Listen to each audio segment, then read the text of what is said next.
Pois, a verdade é que decío Kiko antes con experiencias diferentes e latitudes diferentes chegamos a discursos, a solucións e a enfoques, a perspectivas, a discursos moi semellantes. Ben, entón, pois, vemos a experiencia nosa de Monte Cabadás na Estrada. Kiko propuxo unha serie de ideas para desenvolver un esquema de contidos realmente moi completo, non? A min iso supúxome, ás veces falo de gandeiría, outras veces falo de cooperativismo, outras veces falo de xestión del territorio, e o que poñía Kiko era todo xunto, entón xuntei as diferentes presentacións nunha que é imposible. Entón, bueno, imos gerando. Monte, perspectiva de tantos montes comuns entre nós, non? Lévanos a unha reflexión. Desde unha perspectiva biolóxica, se nos distanciamos de nos mesmos, podemos ver que todas as poboacións, os diferentes individuos dunha especie, as poboacións están sempre vencelladas ao medio, recursos, climas, e interactúan con ele. Como é o medio? Bueno, pois o noso monte atlántico, vedes aí a Ría da Arousa, é un macizo prelitoral, está ali marcado, e as características son ben parecidas ás que apuntaba Antonio.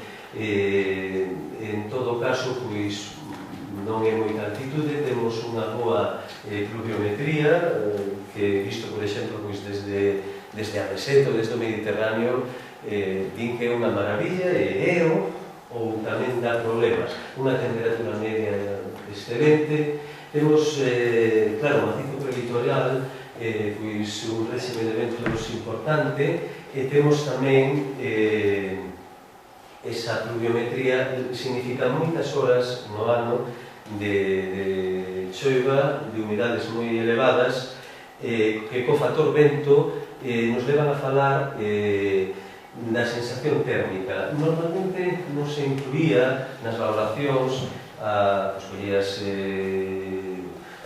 as temperaturas, as precipitacións, non se collía a sensación térmica. Cando falamos de, por exemplo, gando é importante, tamén é importante a nivel forestal, pero a nivel de gando é moito máis. En todo caso, a conclusión de todo iso é que en poucos anos, 4 anos, podemos acumular cargas de 50 toneladas de materia seca por hectárea, que, de novo, visto desde a perspectiva mediterránea, pois iso é indexable. Temos un potencial extraordinario, non? Ali ao lado, no Campo Lameiro, aviso que abriron un centro de interpretación de arte rupestre que está funcionando, é moi interesante, entón podes achegar.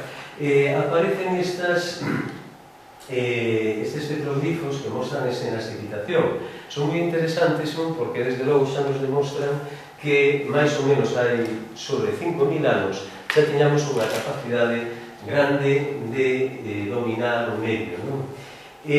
Mais ou menos, pois, dominamos, empezamos a intervir o medio e fomos máis ou menos mantendo un equilibrio en diferentes épocas da nosa historia, pois temos datos para observar como foi funcionando ese equilibrio dunha comunidade agraria, non? Entón, podemos chegar, vendo esa foto, a outra reflexión, é que o benestar e o crecemento das poboacións depende da disponibilidade de recursos e da capacidade do aproveitamento deses recursos. E ata cada equilibrio poboación-recursos, evidentemente, non? Os recursos pois, van a establecer os límites. Realmente, pois iso, fixémolo nós no sistema tradicional, o sistema agroforestal tradicional, desde logo, pois, nos últimos 1000 e pico de anos, aí as fotos, excepto a da liña de carros, que é un fotograma da película O carro de home de Xaquín Lorenzo, do ano 41, as outras fotos son nosas e mostran como facíamos unha importante xestión da biomasa que xeraba o que se fixaba nos montes. O pastoreo, por exemplo, aí ves unha perspectiva onde está totalmente controlado o estrato arbustivo, iso está ben emparalizado. Ben, pois esa foto é do ano 85. Eu iso coñecino, ou mellor dito, o valo que se aprecia ao fondo, descubrimos despois de que ardese o monte. Para mí non había tal valo, porque simplemente o 1,50 m de toxo non permitía verlo. Ese é un dato importante. Logo a foto do lado, do ano 47, tamén mostra outra fonte de recursos importante, que era o monte, a parte do pastoreo, era a roza de toxo, para logo, no inverno, facendo a cama do gando, obter o fertilizante da primavera, do agro, do pouco agro que tiñamos, que había que fertilizalo para que efectivamente fose tan productivo comparativamente, a pesar moitas veces das extremas acideces dos solos, frente a outros territorios que son por superficie moito menos productivos. Entón estábamos tamén aí extraendo biomasa. Tamén tiñamos zonas importantes para a produción de cereal, ou, por exemplo, a leña.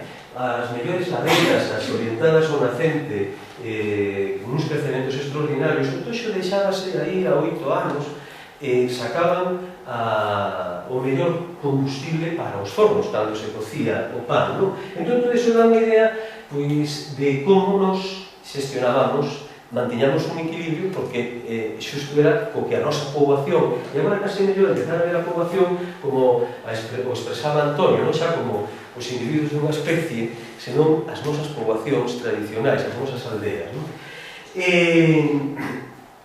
En todo caso, a conclusión disto era como, aproveitando eses recursos variados, máis ou menos conseguíamos un equilibrio. Lévanos isto agora a outra reflexión, porque esa foto, depois dun incendio do 2005, a foto de 2006, depois do incendio de 2005, vemos un pouco caótico todo iso. O abandono da poboación, que agora xa falamos da nosa poboación, o abandono da poboación dun medio fortemente antropizado, provocou o desequilibrio e a aparición de novos xestores. Nós non xestionamos, acumulouse e apareceu outro xestor que non contábamos, que foi o lume. Pero, claro, o lume foi un xestor incómodo que nos cuestionou moitas cousas. Como foi o abandono? Pois non, xa o Antonio comentou como se produciu, porque se buscaron outras opcións, outras oportunidades por parte da poboación, pero como foi a consecuencia do abandono? Bueno, pois aí vemos unha zona de pasteiro rodeado de toxo, de mato.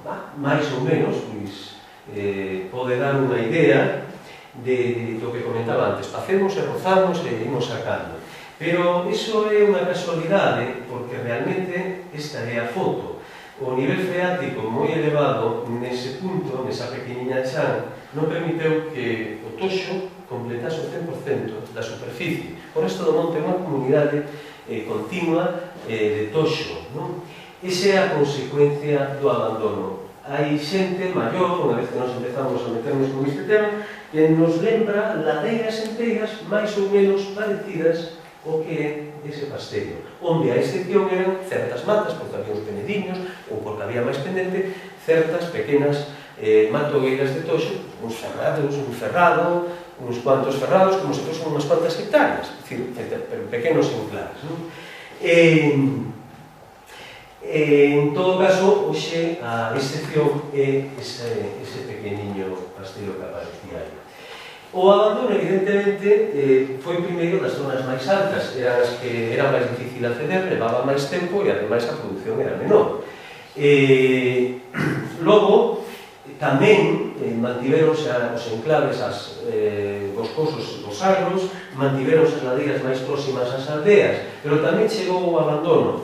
Se arriba, por non ter moita actitude forestal, dominou o toxo, nas ladeiras, sobre todo na zona atlántica, vimos que non estando ali de vez en cando íamos, metíamos de eucalipto e creábamos valor, non? Vedes aí ese eucaliptal, logo nos Boniteros apareceu alá no 90 pico, creo que no 94 empecé a ter indicios, logo, bueno, así comentei con máis xente, efectivamente, non? Vedes as consecuencias do Boniterus, verdade, totalmente defoliado e amarillado esa ladeira de eucalipto, caótico por outra banda, sen ningún tipo de ordenación, e logo o abandono pois tamén chegou ás terras agrícolas.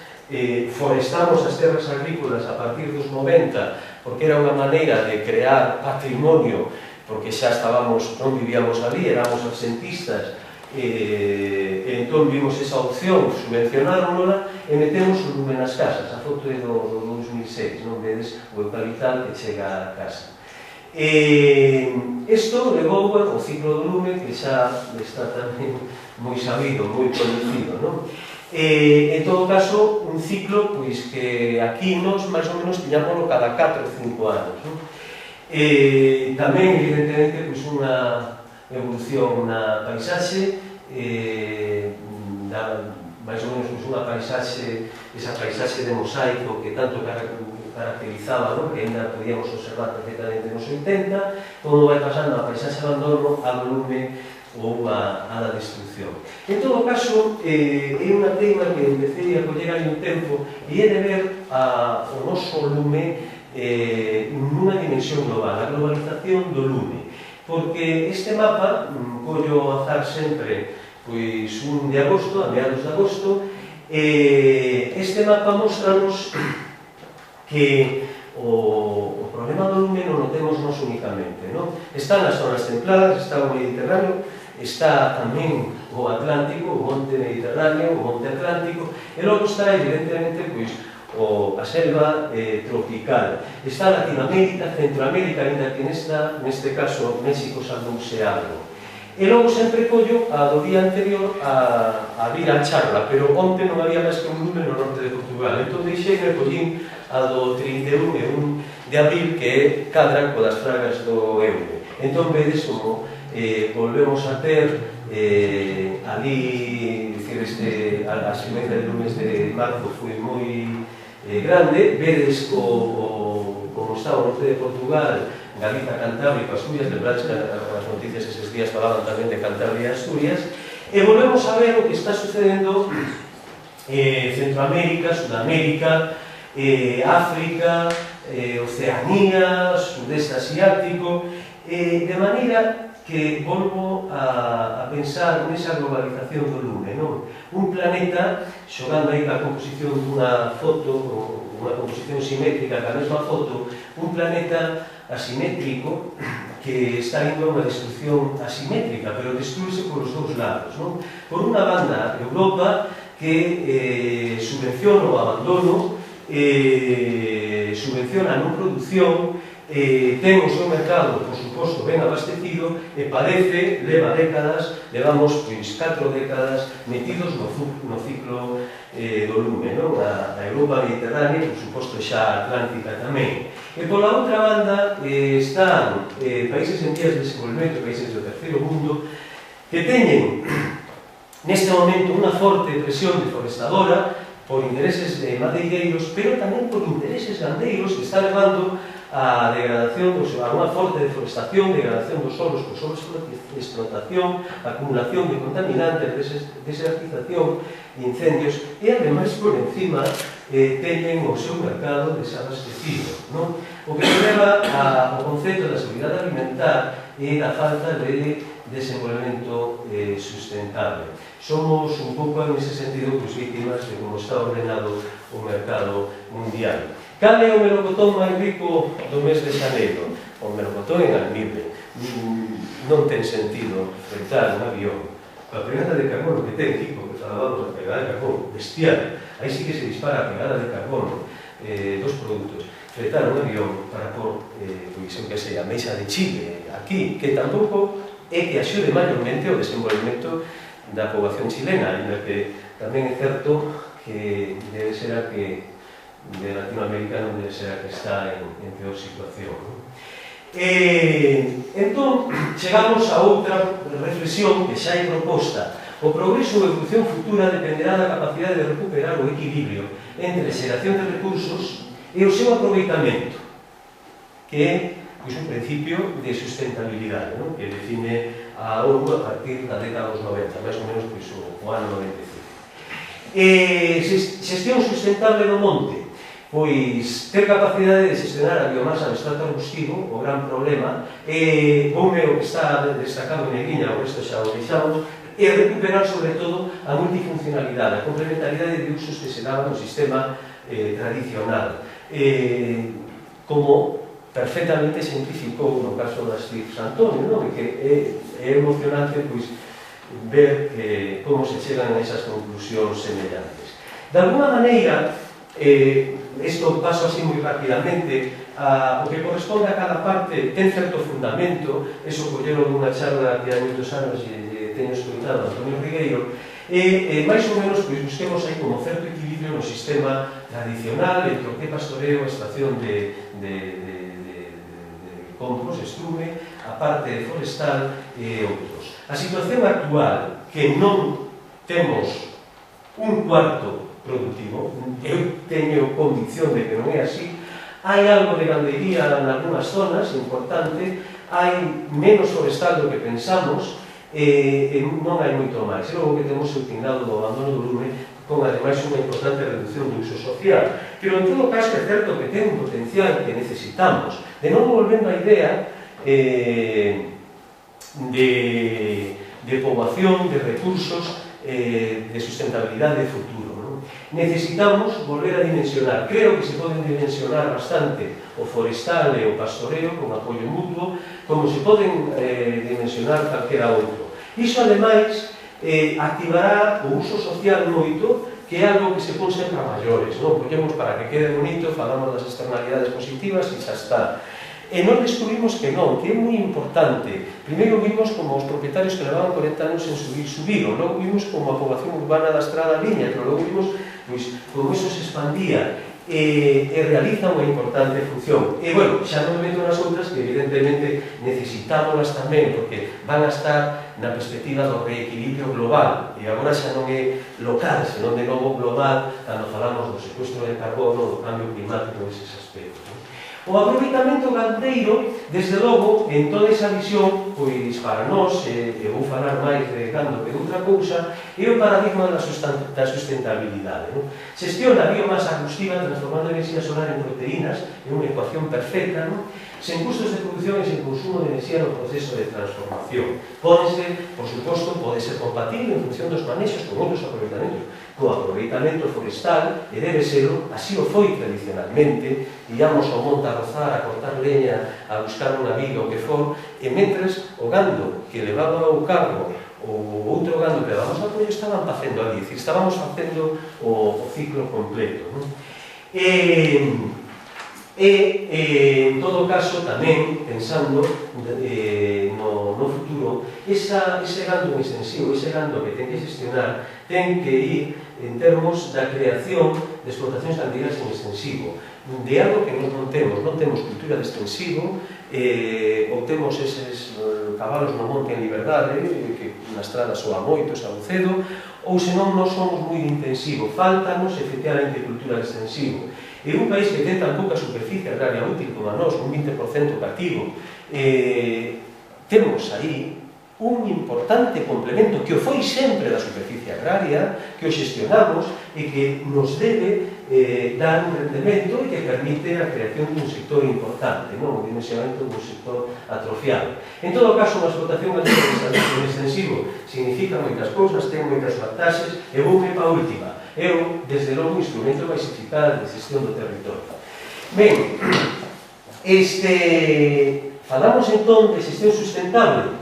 Que factores? Pois o medio físico que comentamos, comunidade, a propiedade e activos, non? Outra reflexión tamén proposta, os recursos están no medio, e isto creo que é claro. En nós ten que estar a capacidade de habilitar os instrumentos axeitados en cada momento para xestionar eses recursos. A foto é bonita, pero vamos, independentemente diso, é moi ilustrativa diso. Vede a cabra ao lado do lobo. Fomos un axente extraordinario para buscar equilibrios, xestionando recursos. Soubemos compatibilizar o incompatible. Vedes o cu, o lombo do lobo, o da cabra, o mastín, un lobo.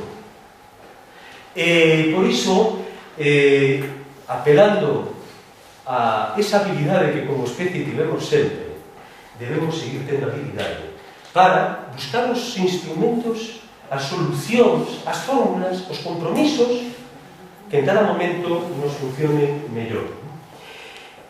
Pero nós, é posible entre nós, isto me tino, que eu xa hai tempo que non falaba disto, me tino, Kiko, porque falabas algo disto.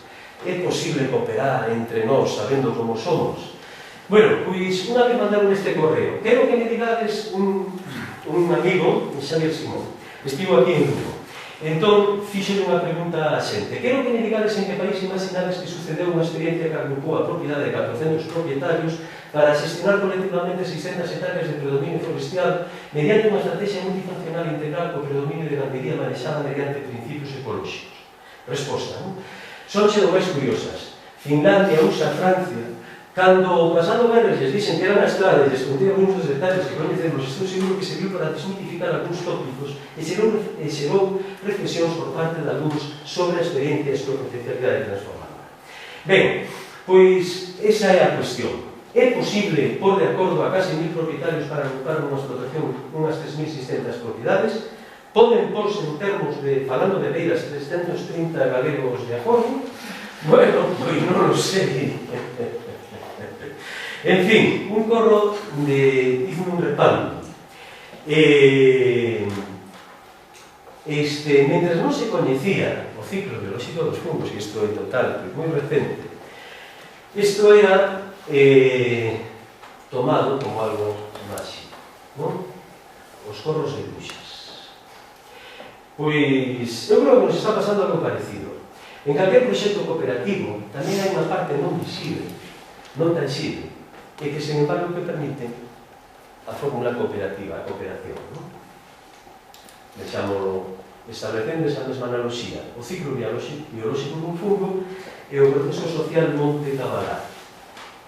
A parte visible, a parte aérea, non?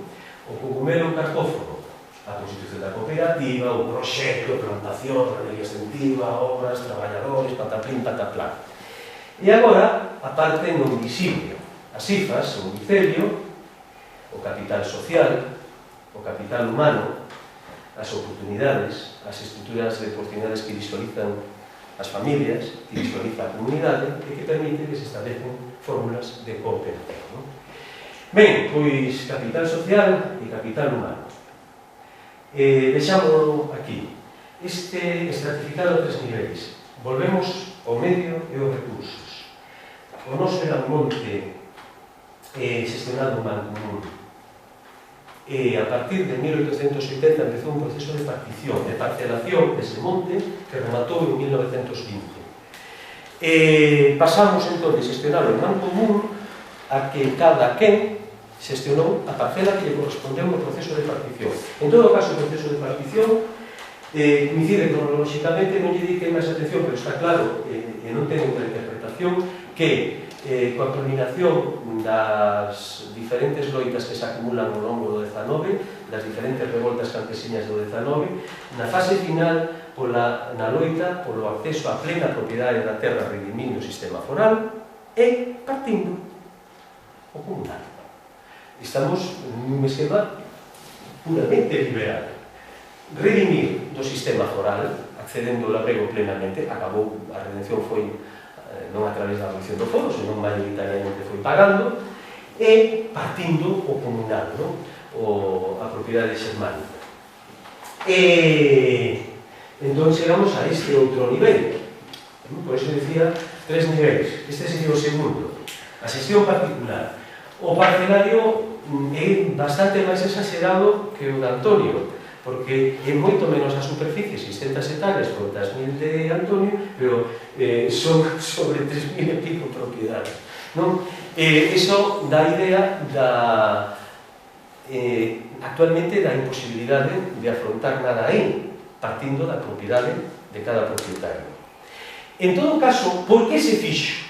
Bueno, pois non hai máis explicación, porque nese momento estaba aumentando a base territorial, era un momento de certo crecemento na nosa zona de Deus a través da gandería, pronto parou, era un momento de certo crecemento das explotacións que necesitaban aumentar a base territorial, necesitaban fertilizante. Houbo pelexas por sacar carros de toxo, sobre todo era o fertilizante. Entón, pois, evidentemente, non me conformo xa con ir ao comunal. Quero ter o meu e cada responsabilidade do meu traballo xestiono o meu. Se son bon ladreiro, saco máis, se son badana, saco menos e tal. E agora, por iso falaba as fórmulas que en cada momento funcionen mellor.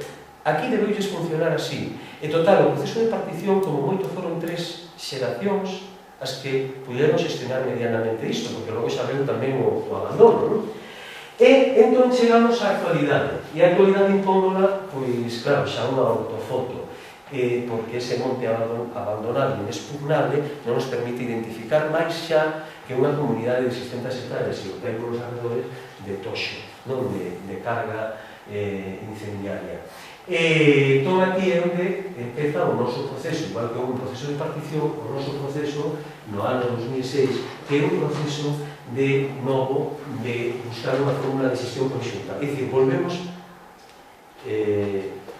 a situación de partida, non? A que tiñamos antes da partición. Bueno, aquí un pouco sintetiza todo isto que falábamos. Problemas, pois, os lumes, a biomasa, o abandono, o minifundio, a perda da propiedade, porque o abandono e os lumes, pois, evidentemente, o que están xerando é a perda tamén da propiedade, dos recursos da propiedade, e que todo iso leva a unha conciencia de crise, unha conciencia colectiva de crise, que eu creo que todos tiñamos ou temos moi claro, hai que facer algo, isto ha sido un desastre, ese comentario que está na xente.